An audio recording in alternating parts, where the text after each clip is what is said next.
Réinventons la mobilité de demain dans Smart City avec SEAT. Et dans la Smart City, on se déplace en voiture, mais avec son smartphone, et pas seulement en voiture. Vous allez comprendre grâce à mon invité Lise Remarque. Bonjour. Enchantée. Bienvenue, Bonjour. Heureux de vous accueillir. Vous êtes directrice marketing SEAT et Cupra, qui sont deux des marques du groupe Volkswagen. Le smartphone qui est en train de devenir le meilleur ami de l'automobiliste, est-ce qu'on peut dire ça ? Absolument. Le smartphone aujourd'hui, déjà, c'est un outil incontournable dans notre vie du quotidien. Je crois qu'on est tous assez addicts à nos smartphones. On l'utilise jour, nuit et un peu partout. Et on peut compter les heures qu'on a passées dessus à la fin de la journée. Et l'idée, c'est qu'effectivement, le smartphone peut se prolonger dans une voiture, mais pas que, puisque le smartphone va devenir également un outil de mobilité, puisqu'il va nous servir aussi à aider et à faciliter nos déplacements avec la voiture et au-delà de la voiture. Et effectivement, j'ai quelques idées à soumettre sur le sujet. Oui, on va développer ça. Mais alors, juste avant, à la fin de mes titres, je disais, sortez votre smartphone, vous en aurez besoin pour démarrer votre voiture. Est-ce qu'on peut aussi imaginer ça ? Je ne sais pas si ça existe déjà, mais est-ce qu'on peut aussi imaginer que finalement, la bonne vieille clé, bon, elle a déjà disparu dans pas mal de modèles, mais elle soit remplacée par le smartphone ? Alors, c'est vrai qu'on voit depuis quelques années maintenant la clé qui peut rester dans la poche ou dans le sac à main pour les femmes, pour effectivement ouvrir la voiture sans avoir à sortir sa clé. Ce qu'on voit aussi aujourd'hui, et on a la chance de pouvoir en disposer typiquement dans notre gamme SEAT et Cupra, c'est de pouvoir effectivement activer par le biais d'une clé digitale l'ouverture de la voiture sans la clé, mais juste avec le smartphone. Donc effectivement, c'est déjà une grosse avancée. Et effectivement, dans l'avenir, il est certain que le smartphone commandera encore beaucoup d'autres applications sur la voiture. Alors, ça passe par une appli, la connexion entre le smartphone et la voiture ? Tout à fait. Des applications qui sont évidemment propres à chaque marque et à chaque véhicule. Pour qu'on reste dans une certaine sécurité, bien évidemment, on voudrait éviter que ce soit piratable. Mais effectivement, des choses qui sont très simples à l'usage, avec une application qui s'ouvre, où on peut tout à fait aller activer l'ouverture ou la fermeture de sa voiture, et même vérifier l'état de sécurité de la voiture, pour savoir effectivement où on en est de la jauge de carburant ou d'autonomie pour des véhicules électrifiés. Et puis des choses comme la pression des pneus, ou même parfois repérer où on a garé sa voiture, ce qui, dans une ville, n'est pas toujours négligeable. J'aime beaucoup. On ne peut pas perdre sa voiture sur un grand parking. Voilà, j'aime beaucoup l'idée. Si on fait un peu la liste, donc l'appli s'appelle MySEAT, c'est ça ? Elle fonctionne comment ?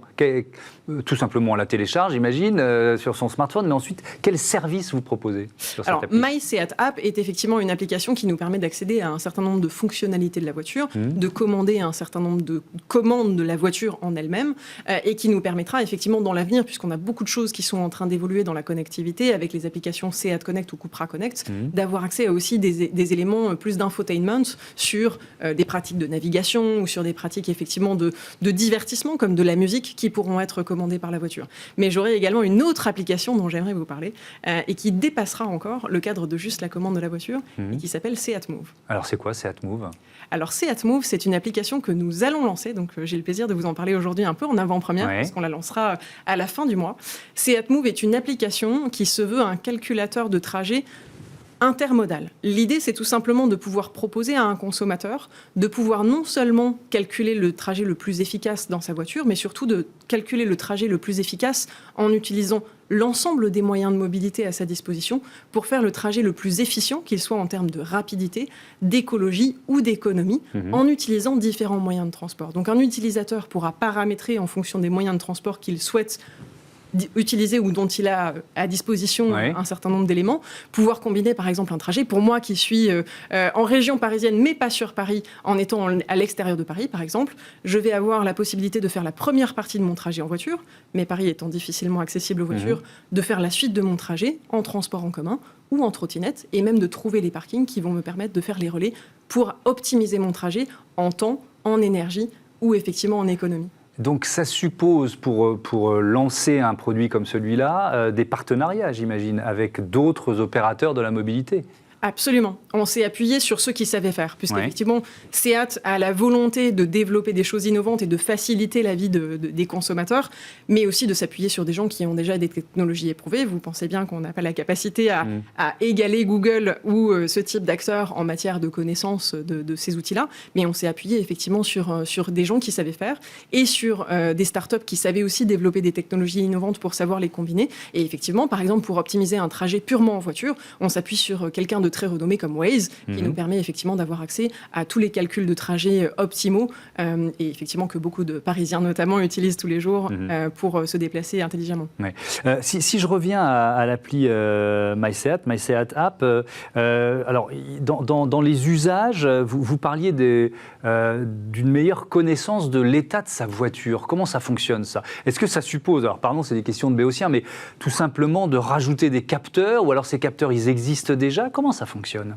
En réalité, c'est vrai que les voitures ont beaucoup évolué sur les dernières années et intègrent beaucoup d'éléments de connectivité qui permettent de connaître tout l'état de la voiture. Ce qui nous permet, typiquement, quand on vient dans un atelier référencé de la marque, de faire un état des lieux précis de tous les indicateurs en branchant simplement un outil de diagnostic sur la voiture. Donc, c'est effectivement des éléments de connectivité qui existent déjà, mais dont on... Mais ils n'étaient pas disponibles pour le conducteur, quoi. Ils n'étaient pas disponibles pour le conducteur, sauf quand il était dans sa voiture, sur son tableau de bord.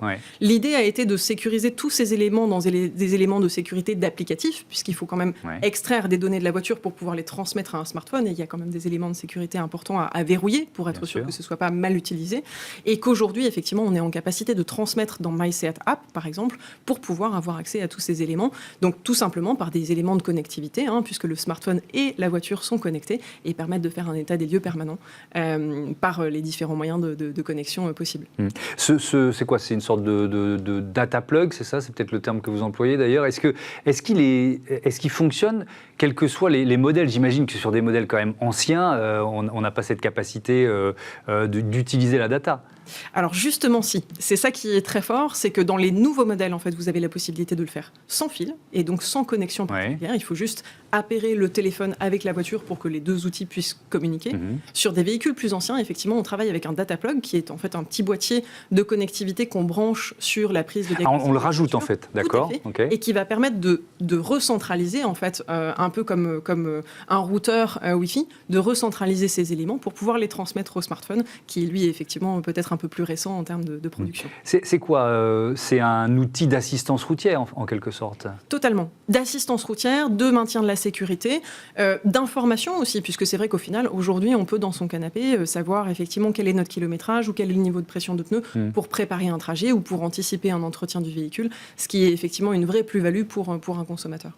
Je voudrais qu'on revienne sur cette notion de multimodalité. Donc, vous avez parlé de Smart Move que vous lancez à la fin du mois, mais cette volonté de multimodalité, c'est même un choix industriel de vos marques, puisque vous ne produisez plus que des voitures, il y a autre chose, c'est ça ? Totalement. Alors, on est très fiers, dans l'équipe Seat, de lancer depuis quelques jours à peine une offre packagée qui vient un peu bouleverser les traditions de l'automobile, puisque en tant que fournisseur de mobilité, Seat aujourd'hui propose une offre packagée qui inclut à la fois une voiture, bien sûr, mais aussi un scooter électrique et même une trottinette électrique, avec la possibilité de choisir parmi ces différents modèles n'importe quel produit de la gamme qu'on peut combiner ensemble. Ce qui permet d'avoir une offre assez innovante qui s'adapte à la fois de l'usage d'un individu dans son quotidien, puisqu'effectivement sur Paris, on l'a dit tout à l'heure, il est souvent utile d'avoir différents moyens de transport pour pouvoir assurer un trajet, mais aussi au sein d'un foyer de pouvoir assurer des transports pour différentes personnes, puisqu'il est possible, par exemple, d'emmener un enfant à l'école avec la voiture, mais pour quelqu'un qui travaillerait en individuel, de prendre le scooter et de se déplacer par soi-même, et également pour peut-être quelqu'un qui serait un peu plus jeune, de prendre la trottinette pour différents trajets un peu plus courts du quotidien. Oui, on peut même imaginer avoir sa trottinette dans son coffre et ce que vous disiez tout à l'heure, c'est-à-dire faire la première partie du trajet en voiture et sortir la trottinette du coffre, quoi. Totalement. Et donc ça regroupe évidemment des choses qu'on va déployer ensuite dans l'application, qui sera ouverte au-delà des clients Seat à tout le public, mais qui effectivement sera particulièrement adaptée pour des clients qui auraient souscrit à cette offre multimodale et packagée, qui permettra effectivement de centraliser tous les moyens de transport dans un seul calculateur de trajet pour faciliter la mobilité. Vous parliez de révolution, parce que quand on est constructeur auto, on ne s'improvise pas forcément constructeur de scooters ou de trottinettes. Alors c'est sans doute plus simple, mais c'est quoi les défis à relever ? Il y en a beaucoup.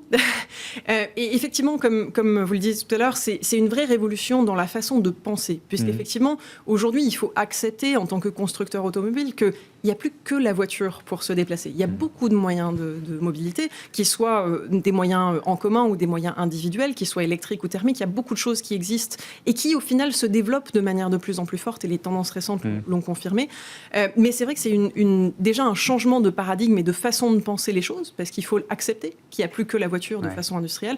Et puis, il faut avoir la vision de se dire, demain, on distribuera d'autres choses pour pouvoir apporter en fait les meilleures réponses aux consommateurs. Et là-dessus, effectivement, on a pris le parti chez Seat, et notamment avec l'entité Seatmo qui a été créée voici quelques mois à l'intérieur du groupe Seat, de développer également des gammes de micro-mobilité pour pouvoir diversifier l'offre et surtout les combiner de façon à offrir une gamme complète. Ça suppose, tout ce que vous venez de décrire, je vous écoute là, et c'est très intéressant, mais ça suppose une 5G efficace et bien diffusée en France quand même. Alors ça suppose effectivement pour que ça marche bien, optimale. Hein, bien sûr. Alors, les produits par eux-mêmes peuvent tout à fait fonctionner sans les outils de connexion classiques, même si c'est mieux quand on a un petit peu de réseau pour pouvoir utiliser l'app, typiquement de multimodalité. Oui, mais même pour qu'une voiture, je vais au-delà de l'app, mais pour qu'une voiture interagisse avec la ville intelligente, avec la Smart City, il faut quand même de la 5G. Quoi. Et c'est vrai qu'on va s'appuyer effectivement sur des réseaux qui vont de plus en plus aller vers de la performance, vers de la rapidité effectivement d'information. Et plus ces informations iront vite, et plus ce sera efficace effectivement pour aller vers de l'information qui combine effectivement les informations du véhicule vers le smartphone et des véhicules entre eux, puisque demain, le véhicule autonome fonctionnera aussi par des systèmes connectés. Ouais. Pour conclure, si on essaye d'imaginer un matin quotidien en 2030, la première chose que je vais faire, ça ne changera pas beaucoup, c'est peut-être d'ouvrir mon smartphone, mais il me dira quoi? Il me dira, voilà ton trajet idéal aujourd'hui en fonction de la météo, de la circulation évidemment et d'autres éléments. C'est ça l'idée qu'il y a derrière cette offre? L'idée, c'est de rendre la mobilité plus facile, plus fun, plus accessible, plus facile. Et clairement, en 2030, on continuera effectivement d'ouvrir son smartphone en tout premier lieu pour savoir quel temps il fait, comment on va pouvoir se déplacer, qu'est-ce qu'on va pouvoir faire dans la journée. Et selon le planning, bien évidemment, ce smartphone va permettre de faciliter l'accès à tous ces moyens de mobilité, de les rendre plus simples, de les rendre plus responsables, de les rendre aussi plus amusants, parce qu'il faut aussi se dire qu'il faut remettre un petit peu de plaisir dans la mobilité, pas la rendre quelque chose de subi. Et c'est effectivement tout l'enjeu de ce sur quoi on doit travailler, et de ce sur quoi, en tout cas, dans l'équipe Seat, on travaille pour simplifier les choses. Dernier mot, vous avez parlé d'infotainment tout à l'heure. Il n'y a que la musique qui est prévue ou on peut imaginer aussi beaucoup d'autres... Il y a beaucoup de choses. Croyez-moi, sur la roadmap, on a beaucoup de chantiers qui sont en cours. Bien évidemment la musique, mais aussi demain dans la voiture autonome, pourquoi pas d'autres services de divertissement qui seront très au-delà de la musique, puisqu'on peut imaginer effectivement une voiture dans laquelle on regardera un petit peu la route, mais aussi on pourra faire d'autres choses, répondre à des appels, prendre des réunions, pourquoi pas regarder un film quand on sera dans les bouchons. On peut imaginer plein de choses et c'est des choses sur lesquelles on travaille bien évidemment. Merci beaucoup, merci Élise Remarque d'être venue présenter ces innovations de Seat et Cupra. On passe à Smart Move tout de suite. On continue d'être dans cet univers des nouvelles mobilités.